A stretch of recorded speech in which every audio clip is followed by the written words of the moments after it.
This video sponsored by BuyMode. இந்த ஆப்பில் நீங்கள் பர்ச்சேஸ் பண்ணக்கூடிய எல்லா ப்ராடக்ட்டும் உங்களுக்கு ரொம்ப மலிவான விலையிலேயே கிடைக்குது. இதில் நிறைய ஆஃபர்ஸ் அண்ட் கூப்பன்ஸ் ப்ரொவைட் பண்ணுறாங்க. ஸோ இதோட லிங்க் உங்களுக்கு டிஸ்கிரிப்ஷனில் கொடுக்குறேன், யூஸ் பண்ணி பாருங்கள். இந்த 5 விஷயத்தை செய்யும்போது உஷாராக இருங்க, இல்லைனா வருமான வரித்துறை நோட்டீஸ் வந்துவிடும். இந்தியாவில் உள்ள ஒவ்வொருவரும் தங்களுடைய வருமானத்தை ஏற்ப வரி செலுத்த வேண்டும். இதற்காக வருமான வரித்துறை பல்வேறு விதிகளை நிர்ணயித்துள்ளது. இது போன்ற விதிகளுக்கு உட்படுத்தப்படுவது அவசியம். வரி ஏய்ப்பு மற்றும் வரி செலுத்துவதில் இருந்து தப்பிக்கும் சிலரை வரித்துறை உன்னிப்பாக கணிக்கிறது. இன்றெல்லாம் டிஜிட்டல் பரிவர்த்தனைகளின் பயன்பாடு அதிகரித்து விட்டது. இதையெல்லாம் வருமான வரி கவனிக்கப் போகிறதா என்று மட்டும் தப்பு கணக்கு போட்டு விடாதீர்கள். உங்களுடைய வங்கி பரிவர்த்தனை முதல் UPI பயன்பாடு வரை அனைத்தையும் வரித்துறை கண்காணிக்கிறது. பரிவர்த்தனை செய்யும் போது குறிப்பிட்ட வரம்பை மீறினால் உங்களுக்கு வருமான வரித்துறையிடம் இருந்து நோட்டீஸ் வரலாம். தற்பொழுது வரித்துறை மக்களின் வருமானத்தை கண்காணிக்க நவீன கருவிகளை பயன்படுத்துகிறது.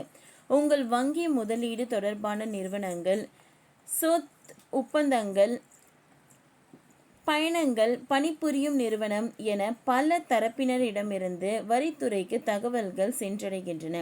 இதில் ஏதேனும் முரண்பாடு கண்டறியப்பட்டால் உங்களுக்கு வரித்துறையிடம் இருந்து நோட்டீஸ் அனுப்பப்படலாம். அதோடு வரி அதிகாரிகள் உங்கள் வீட்டில் விசாரணை நடத்தலாம். கீழ்காணும் 5 விஷயங்களை நீங்கள் செய்திருந்தால் கண்டிப்பாக நீங்கள் வரித்துறையிடமிருந்து அபாயம் உண்டு. ஒரு நிதியாண்டில், அதாவது ஏப்ரல் 1ஆம் தேதி முதல் மார்ச் 31ஆம் தேதி வரையிலான காலகட்டத்தில் ரூபாய் 10 லட்சம் அல்லது அதற்கு மேற்பட்ட பணத்தை டெபாசிட் செய்திருந்தால் வங்கி உங்களுடைய தகவலை வரித்துறைக்கு வழங்கும். பணம் வைத்திருந்தால் உடனே நீங்கள் வரி ஏய்ப்பு செய்து விட்டீர்கள் என்றெல்லாம் அர்த்தமல்ல. ஆனால் இவ்வளவு பணம் உங்களுக்கு எங்கிருந்து வந்தது என்று கண்டிப்பாக தெரிவிக்க வேண்டும். உங்களுடைய பதில் திருப்திகரமாக இல்லாவிட்டால் அதற்கு அபராதமும் விதிக்கப்படும். இப்பொழுதெல்லாம் ஃபிக்ஸட் டெபாசிட் வட்டி விகிதங்கள் அதிகரித்து விட்டன. எனவே மக்கள் அதில் பணத்தை முதலீடு செய்ய விரும்புகிறார்கள். அப்படி இருக்கையில் நீங்கள் ஒரு வருடத்தில் ரூபாய் 10 லட்சம் அல்லது அதற்கு மேற்பட்ட தொகையை ரொக்கமாக ஃபிக்ஸட் டெபாசிட் செய்தால் அதுவும் வரித்துறையின் பார்வையில் விழலாம். பிரித்து பல வங்கிகளில் டெபாசிட் செய்தால் கணக்கு தெரியாது என்று மட்டும் எண்ணிவிடாதீர்கள். மொத்த தொகை 10 லட்சத்தை தாண்டினால் அதுவும் வருமான வரித்துறைக்கு தெரியப்படும். பங்குகள், பரிவர்த்தனைகள் போன்றவற்றில் பத்திரங்கள் ரொக்கமாக 10 லட்சம் அல்லது அதற்கு மேலாக முதலீடு செய்தாலும் வரித்துறைக்கு தெரிவிக்கப்படும். உடனடியாக நோட்டீஸ் வரவில்லை என்றாலும் உங்கள் வருமானத்திற்கும் முதலீட்டிற்கும் பெரிய வித்தியாசம் காணப்பட்டால் உடனடி விசாரணையும் நடத்தலாம்.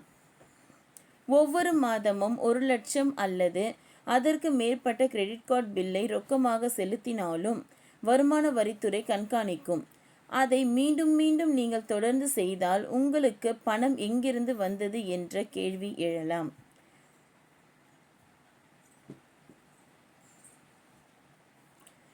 ரூபாய் 30 லட்சம் அல்லது அதற்கு மேற்பட்ட மதிப்புள்ள சொத்தை வாங்கும்போது அந்த தொகையின் மூலத்தை நீங்கள் செல்ல வேண்டும்.